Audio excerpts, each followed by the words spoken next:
Good morning, day 3. I am doing okay. Still getting sleep. I'm still a little struggling with sleep. A little bit there. I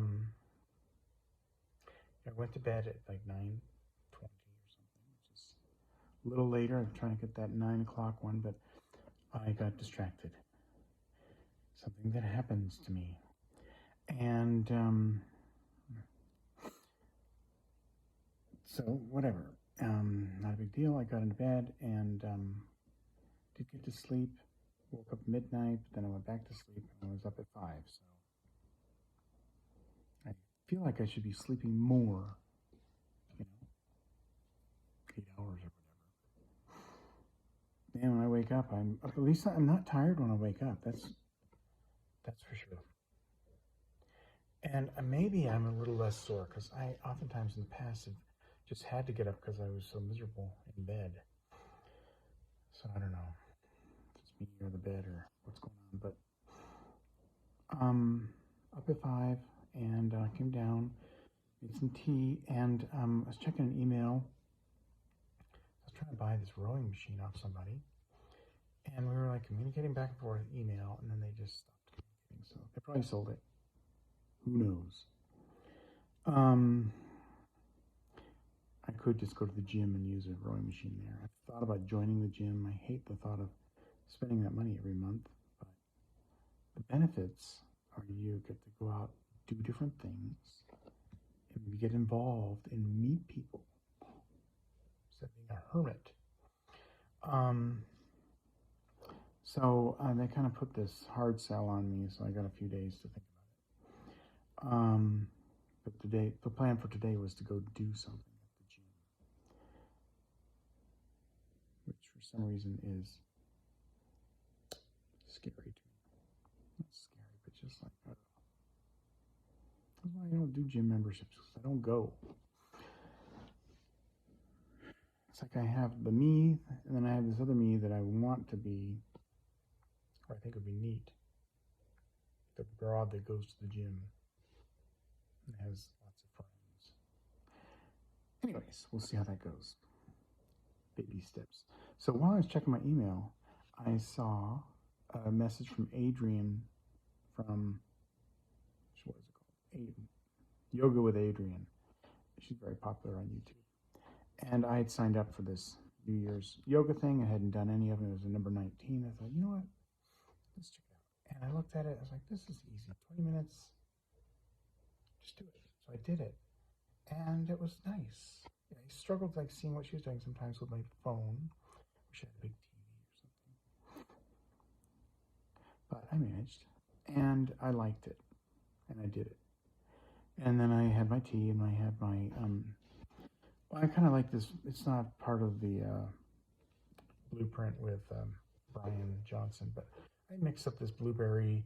I take frozen blueberries and then put hot water on them and mix in some other things like maybe some fiber or a little bit of a protein mix.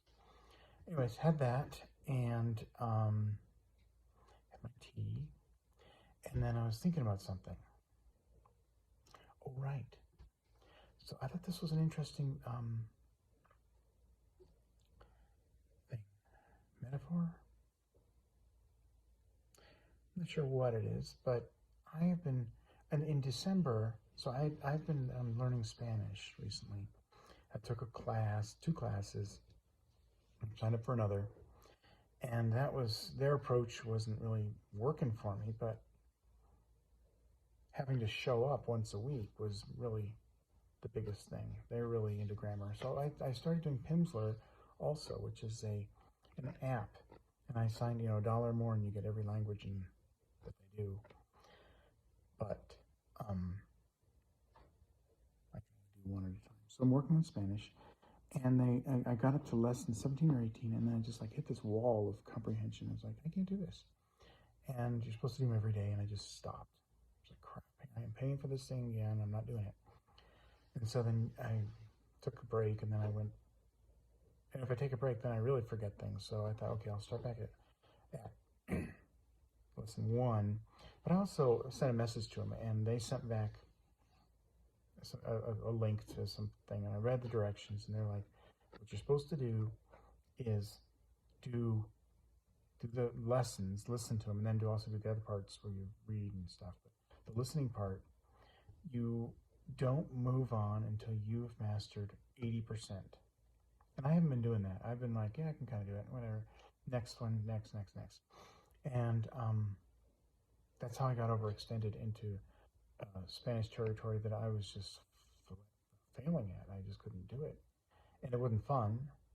It's kind of stressful. Every time I go out and listen to this thing for half an hour, I'm like, oh my God, they don't give you much time to answer. It's not like you can ponder and think about the words. No, you have about as much time as a native speaker would have to answer the questions. So I just stopped doing it, and then I start over. And what I'm going to do now is I'm going to bring a little piece of paper and do yeses and nos, because I want to see if what I feel like, oh, I got 80%, if that really is 80%. And so that's the new plan. And I think what I got caught up in, and it's just like I'm not telling anybody, except now, about this.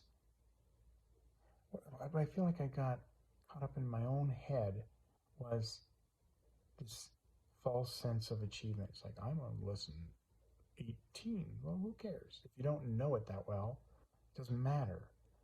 I think it's much more powerful to be on lesson 6 and know it. I mean, there's always that balance. You don't need to be on lesson 1 forever and be absolutely perfect on it. You could do that, but I think the 80% rule is a kind of a good idea for knowing stuff. And it's like the opposite of what I experience in much of my nursing careers, where it's like the culture is about, and I think this is in other things that I don't agree with. It's the fake it till you make it thing. And I don't know, I feel like that, maybe a little of that's okay. Who wants somebody taking care of them that's faking it? You want someone to know things and be humble enough, or if they don't know it, find out, or find someone who does know it and do it together. And it doesn't feel good to be, just half knowing stuff. It's good to know things reasonably well, and then have something to build on instead of just this false sense of achievement or having certifications and things like that. Yeah, you did your PALS, but do you really know it? I don't know. PALS is a certification in nursing for emergency things for pediatrics, but kind of out of that world, but still think about it. So, still drinking the olive oil. I read more about it. It was interesting. This is all on the olive oil website. I found this pretty good, but talking about how it's some of the compounds in there are very similar to ibuprofen, and how the guy that discovered that noticed how it tasted in the back of the palate, how the extra virgin olive oil, that's where you taste that bitterness, and there's receptors not on your tongue but on the back of your palate and your nasopharynx area that respond, and it's like that bitter pepperiness that's in the back of your throat that kind of hits a couple seconds after you drink it. And he had this insight. He's like, that tastes just like, it's very similar to liquid ibuprofen. And so he did this research and found that out. But it's interesting how there are so many benefits of this, and they're thinking, and I feel like I kind of knew about this, and I poo-pooed it. I don't know. I just feel like I'm late to the game, but I'm glad I'm playing. So the what was I saying? Oh, all these benefits of olive oil. They're thinking, maybe this is this is what is actually key to making the Mediterranean diet such a beneficial diet, it might just be the olive oil. I mean, the other stuff's yummy and good, green vegetables and stuff like that.